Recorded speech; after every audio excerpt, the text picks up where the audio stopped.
Screen पे एक देश देख रहे हैं और वो देश है फ्रांस।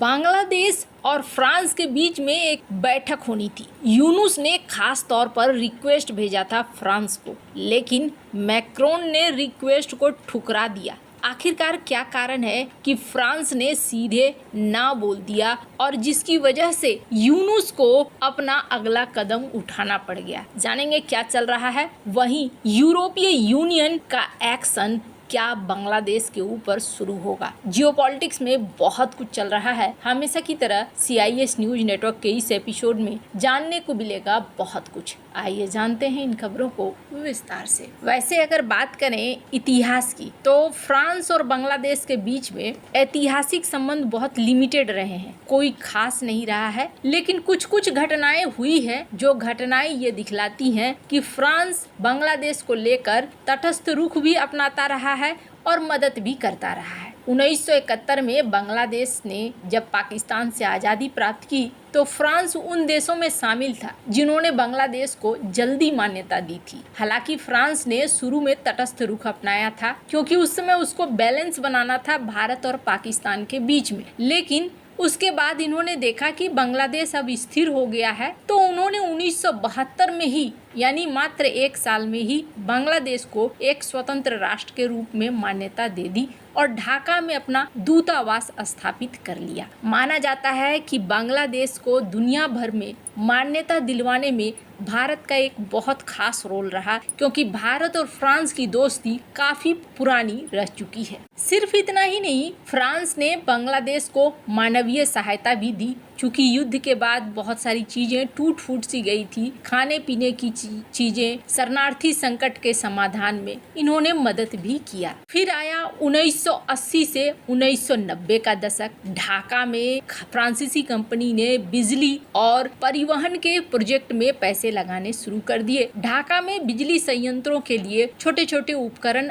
आपूर्ति करना शुरू कर दिया। इसके अलावा फ्रांस ने बांग्लादेश में फ्रांसीसी भाषा और संस्कृति को बढ़ावा देने के लिए अलायंस फ्रांसेस जैसे सांस्कृतिक केंद्र भी स्थापित कर दिए। फिर देखने को मिला कि बांग्लादेश में गारमेंट उद्योग तेजी से बढ़ रहा है, तो फ्रांस के साथ इनके रिश्ते थोड़े बढ़ते चले गए और फ्रांस को ये अच्छा खासा बेचना शुरू कर चुके थे अपने गारमेंट्स वगैरह को। जैसे ही बांग्लादेश के अंदर एक बड़ा बदलाव देखने को मिला। बांग्लादेश में शेख हसीना की सरकार चली गई। शेख हसीना की जब सरकार थी तब ये कहा गया था कि बांग्लादेश चाहता है कि फ्रांस के साथ राफेल विमानों को खरीदे। क्यों? क्योंकि इसके पीछे एक बड़ा कारण था। और बड़ा कारण क्या था? स्क्रीन पर एक आर्टिकल देख सकते हैं आप। सिर्फ 3 MiG-29 ही ऑपरेशनल है बांग्लादेश एयर गार्ड में, और उनको भी एडवांस नहीं किया जा सकता है, ठीक नहीं किया जा सकता है,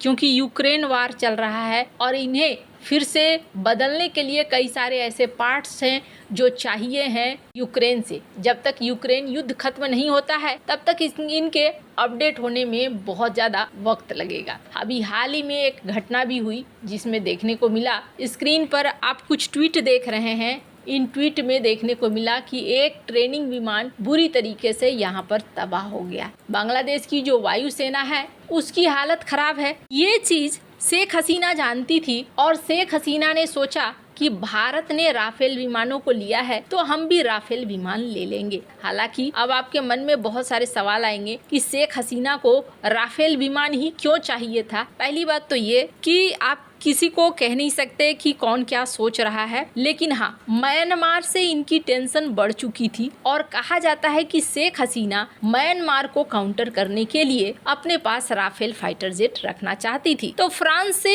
बातचीत शुरू हुई। स्क्रीन पर आप देख सकते हैं अक्टूबर महीने तक ये बातचीत देखने को मिली थी कि चीफ एडवाइजर के आने के बाद भी अंदाजा लगाया गया था कि शायद ये वाली डील, जिसकी शुरुआती बातचीत शेख हसीना के कार्यकाल में शुरू हुई थी, ये हो जाए। लेकिन देखने को मिला कि ये डील नहीं हुई। ये डील नहीं हुई सो नहीं हुई। भारत और फ्रांस के बीच में रिश्तों को बिगाड़ने वाला भी एक काम हो गया। आपको याद होगा तुलसी गबार्ड जब भारत आई थी तो इन्होंने एक बयान दिया था, जिस बयान में कहा था कि हिंदू अल्पसंख्यकों को लेकर मुद्दे को उठाया, साथ ही ये कहा कि इस्लामिक आतंकवाद इनको काउंटर करना बहुत जरूरी है। इस पर फ्रांस की जो एम्बेसी है बांग्लादेश में, उसने कुछ इस तरीके से ट्वीट कर दिया था कि ये बड़ा ही अजीब सा सोच है, इस तरह की बातें ट्वीट कर दी थी और मामला तुल पकड़ गया था कि तुलसी गबार्ड ने बांग्लादेश के खिलाफ एक बयान दिया, फ्रांस ने तुरंत से उस बयान को काटा। इसका मतलब क्या है? क्या फ्रांस भारत के साथ दोस्ती चाहता है या नहीं चाहता है, या फ्रांस के मन में क्या है? हालांकि उस पोस्ट को डिलीट कर दिया गया और फिर पता चला कि जो एम्बेसी में 2 लोग थे जिन्होंने ये ट्वीट किया है, वो अपने मन से उन्होंने ट्वीट किया, कोई आधिकारिक फ्रांस का ये विचार नहीं था। अभी यूनुस क्या चाहते हैं?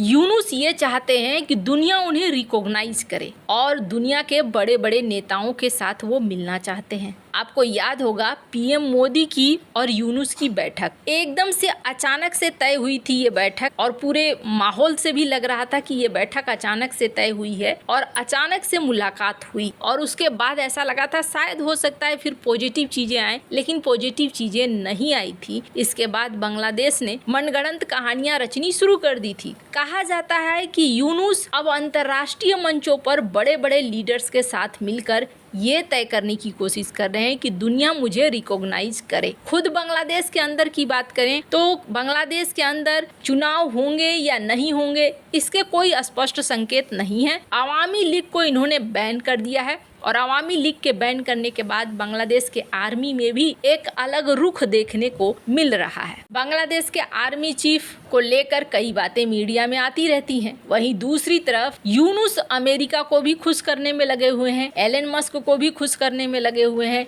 स्क्रीन पर एक ट्वीट देख रहे हैं, चीफ एडवाइजर का ये ट्वीट है कि स्टारलिंक अब एक्टिव हो गया है, अब हमारे देश में स्टारलिंक को एक्सेस मिल गया है। हालांकि एक अजीब सी बात है, अगर आप ध्यान से देखेंगे तो यहाँ पर इन्होंने कहा है कि ऐसे तो महीने के 6,000 और 4200 रुपए का ये प्लान है, लेकिन वन टाइम अगर आप देना चाहते हैं तो 47,000 टका दे सकते हैं और सेटअप कर सकते हैं। 300 MBPS की स्पीड वगैरह आपको मिलेगी। स्टारलिंक के साथ यानी एलन मस्क की कंपनी के साथ इतनी जल्दी सौदा करना, इतना जल्दी सेटअप कर लेना, कई सारे मकसद हो सकते हैं, लेकिन यूनुस सरकार कुछ फास्ट ही चल रही है। अब यूनुस सरकार फ्रांस में एक बैठक करना चाह रही थी फ्रांसीसी राष्ट्रपति के साथ, लेकिन फ्रांसीसी राष्ट्रपति ने इस बैठक को करने से इनकार कर दिया। यूएन ओशियन कॉन्फ्रेंस, संयुक्त राष्ट्र महासागर सम्मेलन, इसके दौरान ये बात हुई थी कि मैक्रोन के साथ द्विपक्षीय बैठक हो और इससे यूनुस ये साबित करना चाहते थे कि देखो दुनिया के बड़े बड़े नेता भी अब मुझे मान्यता दे रहे हैं, लेकिन फ्रांस ने मिलने से इनकार किया। अब ऐसे में कहा गया कि यूनुस ने ये जाना ही कैंसिल कर दिया है। फ्रांस ने क्यों इनकार किया?